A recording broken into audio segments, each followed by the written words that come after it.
अस्सलाम वालेकुम, मेरा नाम है दानिश मकसूद और आप देख रहे हैं मेरा YouTube channel Dawn news editorials.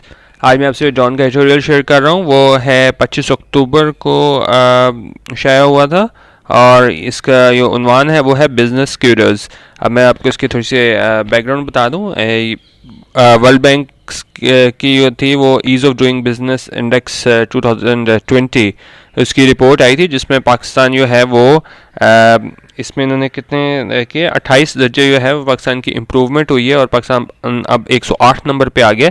तो उस हवाले से उन्होंने बात की है बिजनेस क्यूरोज हमारे पास आ जाता है किसी चीज़ में। अब जब किसी को मुबारकबाद वगैरह देते हो, जिस तरह प्लूरल नाउन में आ रहा है kudos to everyone who put the event together. अब यहाँ पे बिजनेस क्यूरोज की बात करें कि बिजनेस के हवाले से जो है वो पाकिस्तान को मुबारक हो कि पाकिस्तान ने जो है वो इतनी तरक्की कर ली है, क्योंकि ये 28 प्लेसेस जो है उसका इन्हें ऊपर आए हैं। अब ये इसको हम स्टार्ट करते हैं। The government is in a celebratory mood. Celebratory क्या होता है?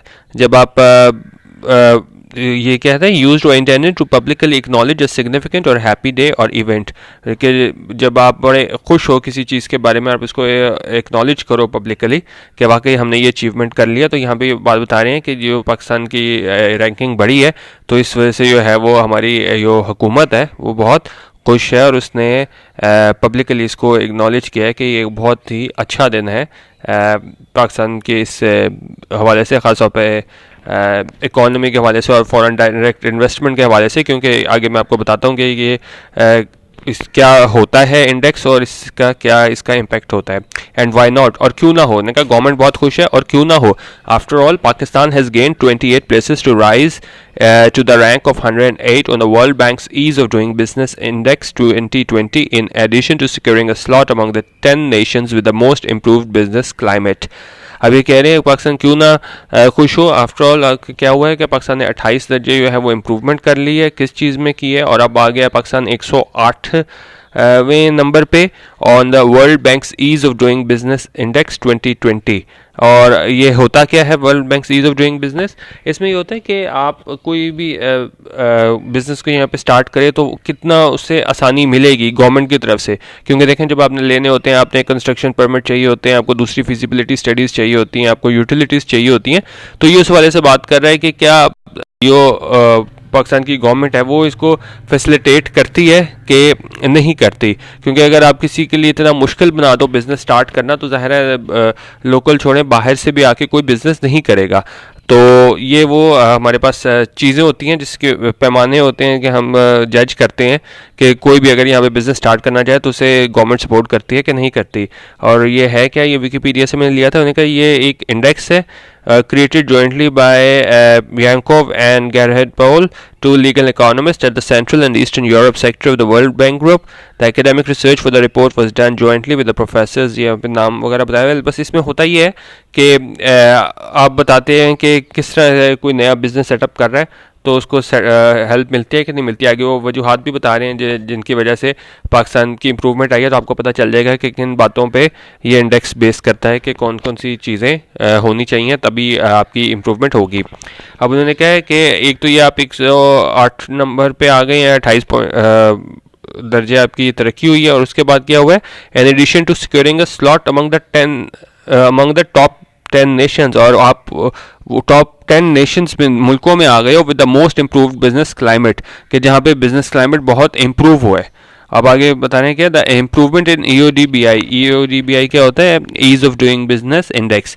अब इसमें जो पाकिस्तान की इम्प्रूवमेंट आई है उसकी वजह क्या है? Is the biggest upward jump. उन्होंने कहा ये सबसे बड़ी जंप है इन द कंट्रीज हिस्ट्री, हमारी मुल्क की हिस्ट्री में, तारीख में हमारी सबसे बड़ी जंप है। कभी भी हम इतने 28 दर्जे जो है हमने अपने तरक्की नहीं की है इस इंडेक्स में।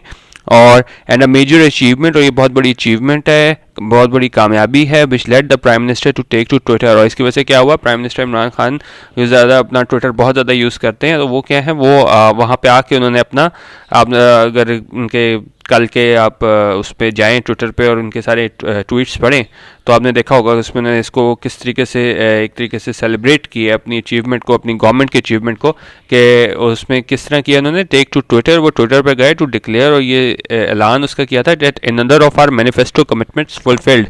मैनिफेस्टो क्या होता है हमारे पास? Manifesto is the published declaration of the intentions, motives or views of the issuer, be it an individual, group, political party or government. और ये डेफिनेशन ली थी विकिपीडिया से. अब मैनिफेस्टो को आप मंशूर भी कह सकते हो. जब भी आप देखते होंगे कि हमारे पास इलेक्शन वगैरह होते हैं तो उससे पहले जो इनके वो हो रहे होते हैं खताबात वगैरह, तो उसमें कहते हैं जी हमारे मंशूर में है कि हम आके ये कर देंगे, ये चीज़ें हैं, साथ वो गिनाते हैं चीज़ें.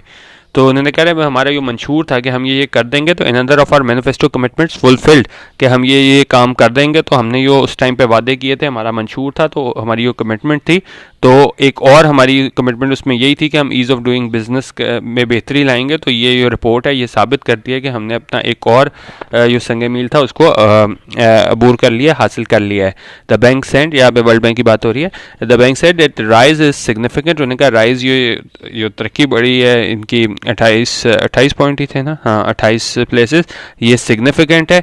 And made possible by collective and coordinated actions of federal government and provincial government. और ये किस तरह मुमकिन हुआ है? कलेक्टिव यानी मिल के और कोऑर्डिनेटेड मिल के जो उन्होंने काम किया था कि उन्होंने फेडरल गवर्नमेंट ने और किसने, प्रोविंशियल गवर्नमेंट ने, मतलब ये कह रहे हैं कि सेंटर ने और सूबाई हुकूमतों ने मिल के काम किया था of Punjab and Sindh over the past year. और इनका पिछले साल में पंजाब और सिंध ने मिलकर काम किया था. ये उस कोशिशों का नतीजा है. The country has been rewarded for improving business regulations. और जो मुल्क है उसको आप इस तरह कह लें क्योंकि ये तरक्की हुई है, उसको इनाम से नवाजा गया है फॉर इम्प्रूविंग बिजनेस रेगुलेशंस. और ये इनाम क्या है कि आपकी रैंकिंग जो है वो बेहतर हो गई है. The regulatory reforms implemented under the accelerated reform agenda have made starting a business easier. उन्होंने कहा जो भी हमारी रिफॉर्म्स लाई गई थी, रेगुलेटरी रिफॉर्म्स के रेगुलेशंस हमें चाहिए होती है नए बिजनेस वगैरह स्टार्ट करने के लिए, उसमें जो इम्प्लीमेंट किया है तो उससे क्या हुआ है, उस जो बिज़नेस स्टार्ट करना उसने आसान बना दिया है. अब ये येलो में मैंने सारा हाईलाइट कर दिया कि क्या क्या चीज़ें थी, क्योंकि कहीं पे भी आपसे ये क्वेश्चन वगैरह पूछ सकते हैं कि ईज़ ऑफ डूइंग बिजनेस में पाकिस्तान ने इंप्रूवमेंट तो कर ली, लेकिन क्या क्या वजूहात थी कि जिनकी वजह से जो है ये तरक्की हुई है. तो उसमें आप लिख सकते हैं, उससे आपको ये भी आइडिया हो जाएगा कि इंडेक्स ये किन किन चीज़ों पे बेस करता है कि क्या क्या चीज़ें हों तो आपकी बेहतरी होती है. आप इसमें क्या है, simplify the approval process for obtaining a construction permit. क्योंकि ज़ाहिर है जब भी आप भी कोई अपना बिजनेस को स्टार्ट करते हो, आपको कंस्ट्रक्शन करनी है, आपको कोई परमिट चाहिए, और तो उस वाले से उन्हें कह रहा है कि उन्होंने अप्रूवल प्रोसेस से आसान बना दी है क्या करने का, कि आप जब कंस्ट्रक्शन परमिट की इजाज़त हासिल करते हो कंस्ट्रक्ट करने की कोई चीज़, and ensured regular building quality inspections. और उन्होंने ये भी इसका यकीनी बनाया है कि वहाँ पे क्या है, बिल्डिंग क्वालिटी इंस्पेक्शंस हों वहाँ पे. और उसके अलावा एक ये स्टेप कर ली है, कंस्ट्रक्शन परमिट लेना आसान हो गया है. उसके अलावा और क्या चीज़ की है, they have also introduced online payment modules for value added taxes and corporate income taxes. और इसके अलावा अगर आपने वैट के हवाले से ये टैक्स देने हैं या कॉर्पोरेट इनकम टैक्सेस देने हैं तो हमारे पास ऑनलाइन पेमेंट भी आ गए हैं, बजाय इसके कि आप लाइन में वहाँ पे लगे हैं और वहाँ पे इतनी खारी वो चीज़ें हों. तो आप घर बैठ के आराम से ऑनलाइन पेमेंट मॉड्यूल्स आ गए हैं जो आप इसको पेमेंट कर सकते हो. Besides reducing the number of taxes and levies from 47 to 34. और इसके अलावा क्या किया है इन्होंने, टैक्सेस और लेवीज जो थे वो 47 से कम करके 34 कर दिए हैं. It is also easier and faster now to get an electricity connection. और यूटिलिटीज़ के हवाले से बात कर रहे हैं कि अब ये और ज़्यादा आसान है कि अब आप इलेक्ट्रिसिटी कनेक्शन वगैरह हासिल कर सकते हैं, एंड रजिस्टर प्रॉपर्टी, अपनी प्रॉपर्टी रजिस्टर करा सकते हैं, एंड सो ऑन. और ये सारी बातें हैं कि जिनकी वजह से पाकिस्तान की है वो इंडेक्स में बेहतरी आई है. The ease of doing business reforms are expected to facilitate small and medium enterprises. उन्होंने कहा ये SMEs को ज़्यादा हेल्प करेगा. Ease of doing business reforms, ये हमने सारी रिफॉर्म्स लाई हैं कि आपको जल्दी कनेक्शन मिल जाता है, आपको परमिट मिल जाता है, आपने टैक्स लेवीज कम कर दी है, आपने ऑनलाइन पेमेंट स्टार्ट कर दी है, तो और आपको कनेक्शन जल्दी मिल जाएगा. तो उन्होंने कहा ये सारी चीज़ें जो हैं, रिफॉर्म्स जो हैं, ये बेहतरी लाई गई है, वो एक्सपेक्टेड, ये उम्मीद की जा रही है कि इससे क्या होगा, इनको मदद मिलेगी कि नहीं SMEs को, स्मॉल एंड मीडियम एंटरप्राइजेस को, and the higher EODBI ranking is likely to help improve the country's image. और ये हमारे मुल्क का जो इमेज है वो भी दुनिया में लोगों को ज़्यादा इसका बेहतरी होगी हमारे इमेज की, कि देखें यहाँ पे जो है वो बिज़नेस के लिए हालात साजगार हैं, तो बाहर से ज़्यादा हमारे पास इन्वेस्टमेंट आ सकेगी. However, while the reforms look great on paper and the government has been praised by global lenders, उन्होंने कहा ये रिफॉर्म्स जितनी भी बेहतरियाँ लाई गई हैं ये पेपर पे तो बहुत अच्छी लगती हैं और गवर्नमेंट को यकीनन सराहा भी गया है बाय ग्लोबल लेंडर्स. जो दुनिया में हमारे पास जो इदारे होते हैं जो कर्जे देते हैं, global lenders, there are still areas of concern. अब एरियाज ऑफ कंसर्न हमारे पास क्या होता है, a term used by regulatory bodies, क्योंकि यहाँ भी देखें रेगुलेटरी बॉडीज़ की बात हो रही है, तो वहाँ पे होते हैं एरियाज ऑफ कंसर्न जहाँ भी कोई चीज़ बेहतर हो, लेकिन अगर फिर भी जहाँ बेहतरी की गुंजाइश हो ना, तो फिर वहाँ कहते हैं कि जी एरियाज ऑफ कंसर्न है वहाँ पे। तो यहाँ पे भी यही बात हो रही है, a term used by regulatory bodies to refer to environmentally sensitive और डैमेज्ड एरियाज। उनके ठीक है भाई, पेपर में बड़ी अच्छी बात लगती है कि पाकिस्तान ने इतनी तरक्की कर लिया है, पाकिस्तान ने जो है वो 28 दर्जे ऊपर भी आ गया है रैंकिंग में, लेकिन क्या है, there are still areas of concern, अभी भी कोई हैं हमारे पास एरियाज जहाँ पे बेहतरी की गुंजाइश है, और वो बता रहे हैं कौन कौन सी, such as enforcement of contracts where Pakistan needs to work harder to make progress and further improve its position. उनके कॉन्ट्रैक्ट्स की जो है इन्फोर्समेंट वो ज़रूरी है, और ज़्यादा इस पर पाकिस्तान को काम करने की ज़रूरत है।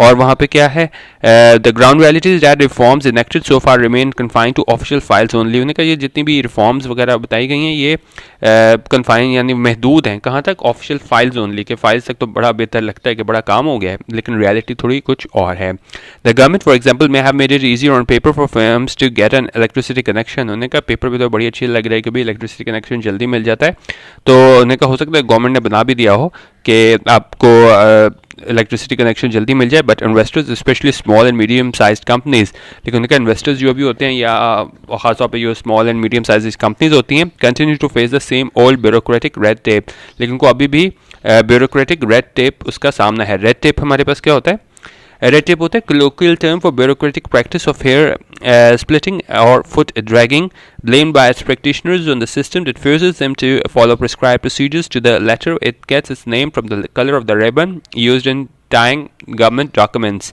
अब रेड टेप कहाँ से आया था कि हमारे पास ये कह रहे हैं कि कलर ऑफ द रिबन एक होता था जिसको बांधा जाता था, क्या गवर्नमेंट डॉक्यूमेंट्स होते थे ना, रेड टेप से हुआ जाता था। उन्होंने कहा ये अभी भी उसका शिकार हो जाता है ब्यूरोक्रेटिक रेड टेप का, यानी कि जल्दी काम नहीं होता और उसमें आप चीज़ों में लगे रहते हो। तो ये वहाँ से बता रहा है कि पुराने ज़माने में क्या, और हमारा रेड कलर का रिबन यूज़ होता था ये गवर्नमेंट डॉक्यूमेंट्स को टाई करने के लिए, बांधने के लिए। तो ये उस वाले से बात कर रहा है कि फ़ाइलों में बहुत अच्छा लगता है, लेकिन ये भी इसके रेड टेप की नज़र हो जाता है और इसमें हमें बड़ी देर लग जाती है। तो कागज़ों में तो ठीक लगता है कि काम हो गया है, ईज़ ऑफ डूइंग बिजनेस है, काम जल्दी हो रहा है, अप्रूवल मिल रहा है, लेकिन जो है रियलिटी कुछ और है। When they apply for a connection, जब वो अप्लाई करते हैं तो ये इसके नज़र हो जाता है रेड टेप, और काम उनका जल्दी नहीं हो पाता, जो मकसद है गवर्नमेंट का वो पूरा नहीं हो पाता। They still cannot get electricity without paying a substantial price to the authorities to avoid delays. उन्होंने कहा लेकिन फिर भी उनको क्या है, वो इलेक्ट्रिसिटी उनको नहीं मिलती without paying a substantial price, क्योंकि यहाँ पे हमारे पास कोई करप्शन का एलिमेंट भी आ जाता है कि जब तक आप उनको ज़्यादा कीमत नहीं देते अथॉरिटीज़ को, तो वो आपको उस देर का सामना होता है। तो अगर आपने जल्दी काम कराना होता है तो ज़ाहिर है आपको वहाँ पे उन्हें ज़्यादा पेमेंट भी करनी होती है। Moreover, while promoting an environment to facilitate business is crucial to reducing the time required for setting up a venture and cutting costs. उन्हें क्या है, जहाँ पे प्रमोट करना किसे, इन्वायरमेंट को फैसिलिटेट, जहाँ पे उनको मदद करना, सहूलत देना, बिजनेस इज़ क्रूशल, ये ज़रूरी है, to reducing the time required, ताकि वो वक्त को कम किया जा सके for setting up a venture. और सेटिंग अप अ वेंचर जब हम कोई बिज़नेस स्टार्ट कर रहे होते हैं, उनका ये ज़रूरी है कि हम उसको फैसिलिटेट करें बिज़नेस को, ताकि कटिंग कॉस्ट के उनकी जो कॉस्ट है उसको कम किया जा सके, उनको ज़्यादा से ज़्यादा सहूलियात दी जाएँ। This alone can not convince investor. अब बाकी इसकी इंडेक्स के वाले से बात बता रहे हैं कि ठीक है आप इंडेक्स पे जा सकते हैं, लेकिन अगर हम कहें कि सिर्फ this alone can not convince investor, कि सिर्फ एक इन्वेस्टर है उसको हम कहेंगे देखें भाई पाकिस्तान ने इतने 28 दर्जे तरक्की कर ली, अब आप हमारे पास इन्वेस्ट करें, तो उन्होंने कहा बेशक वो चाहे लोकल हो या फॉरेन हो, तो हम उससे सिर्फ रैंकिंग पे जो है ये नहीं कह सकते कि जी अब हमारे पास to start pouring money into the country, कि आप फॉरेन बस इन्वेस्टमेंट धड़ाधड़ स्टार्ट कर दें, हमने इतनी तरक्की कर ली है।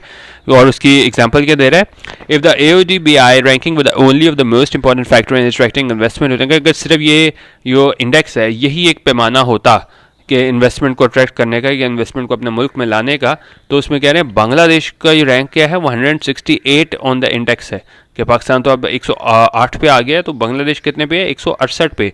तो Bangladesh with its rank of 168 on the index would not have seen global brands racing towards it. उन्होंने कहा अगर सिर्फ यही पैमाना होता कि रैंकिंग का ही, तो फिर बांग्लादेश जो 168 पे है इंडेक्स पे, तो वहाँ पे ग्लोबल ब्रांड्स ना उस वहाँ पे जा रहे होते हैं इन्वेस्टमेंट करने। There are several other factors. उन्होंने कहा इस इंडेक्स के अलावा कुछ और फैक्टर्स भी हैं ease of doing business index के अलावा, और वो कौन कौन से फैक्टर्स हैं, पॉलिटिकल स्टेबिलिटी है, रूल ऑफ लॉ है, इंटरनेशनल कंट्री परसेप्शन एक्सेट्रा है। उन्होंने कहा ये तमाम चीज़ें भी शामिल हैं that usually affect investment choices, जो आपकी इन्वेस्टमेंट चॉइसेस होती हैं उसको अफेक्ट करता है, यानी उसको असरअंदाज करता है। आप सिर्फ रैंकिंग देख के ही सिर्फ ये एक फिगर आ जाता है कि जी आपकी क्या रैंकिंग आ गई है, तो आप सिर्फ रैंकिंग पे आप बेस नहीं कर सकते। कुछ और फैक्टर्स भी हैं जिसमें उन्होंने बता दिया है, मैं दोबारा रिपीट कर देता हूँ। पॉलिटिकल स्टेबिलिटी हो, यानी कि इस्तेहकाम हो सियासी तौर पे, रूल ऑफ लॉ हो, हर एक के लिए जो है यकसा मौक़े हों, और उसमें आपके पास इंटरनेशनल कंट्री परसेप्शन, जो लोगों का आपका परसेप्शन है, ये एक सोचते हैं एक कंट्री के बारे में। जिस तरह पाकिस्तान के बारे में लोग अनफॉर्चुनेटली कुछ भी आ जाए तो पाकिस्तान को एक टेररिज्म से, और कि जी यहाँ पे तो जी टेररिस्ट हैं, और वो इस तरह का हमारा ये परसेप्शन बना हुआ है।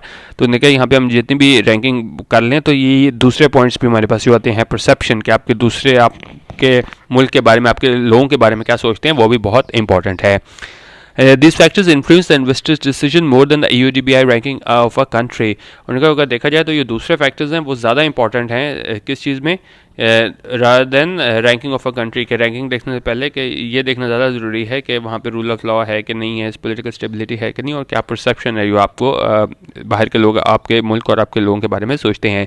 Even if the latter is on the top of their checklist, the government must do all it can to address the shortcomings. Shortcomings हमारे पास क्या होता है, शॉर्टकमिंग्स हमारे पास क्या हो जाता है, अ फॉल्ट और फेलियर। कोई चीज़ कमी हो ना उसे हम शॉर्टकमिंग बोल देते हैं, कि फॉल्ट और failure to meet a certain standard, के अगर आप उस स्टैंडर्ड तक ना पहुँच सको फिर भी कुछ कमी हो। Typically a person's character, plan और सिस्टम, कोई भी सिस्टम हो, प्लान हो, उसके अंदर जो है वो कोई मुकम्मल तौर पे वो चीज़ हमने अचीव ना की हो जो हम करना चाहते हो। इसका ये हमारे पास सिनोनिम आ जाता है वो डिफेक्ट, फॉल्ट, फ्लॉ, ये आ जाता है। कोई ख़राबी हो, कोई शॉर्ट कमिंग्स हो, कोई कमी हो, तो वो चीज़ आ जाती है। उन्होंने गवर्नमेंट को क्या करना होगा कि एड्रेस करना होगा, इसको वो ख़त्म करना होगा जितनी भी शॉर्ट कमिंग्स हैं। कि ठीक है रैंकिंग बेहतर हो गई, लेकिन इसके अलावा आपको दूसरी चीज़ें भी, जिस तरह वो रेड टेपिज्म की बात हुई है, कि उसको भी ठीक करना होगा, और एंड रिमूव द हर्डल्स, और जितनी भी रुकावटें हैं उसको भी दूर करना होगा, ताकि ठीक है हमने अपना ये हासिल कर लिया, 108 पे हम आ गए हैं, और ये टॉप 10 कंट्रीज़ में है जिन्होंने बिज़नेस क्लाइमेट के हवाले से सबसे ज़्यादा वो हासिल किए है, आगे बढ़े हैं कि जी इंप्रूवमेंट इन्होंने कर लिया इज ऑफ डूइंग बिजनेस में। लेकिन ये दूसरी चीज़ें भी हैं गवर्नमेंट को जो ये पूरी करनी होंगी, तब भी जो है हमारे पास इन्वेस्टमेंट ज़्यादा से ज़्यादा आएगी, और हमारी इकॉनमी जो है इस वक्त इतनी बेहतर हालत में नहीं है, वो ज़्यादा परवान चढ़ सकेगी। ये था आज का एडिटोरियल मेरे पास। वीडियो देखने का बहुत शुक्रिया। अल्लाह हाफिज़ और पाकिस्तान जिंदाबाद।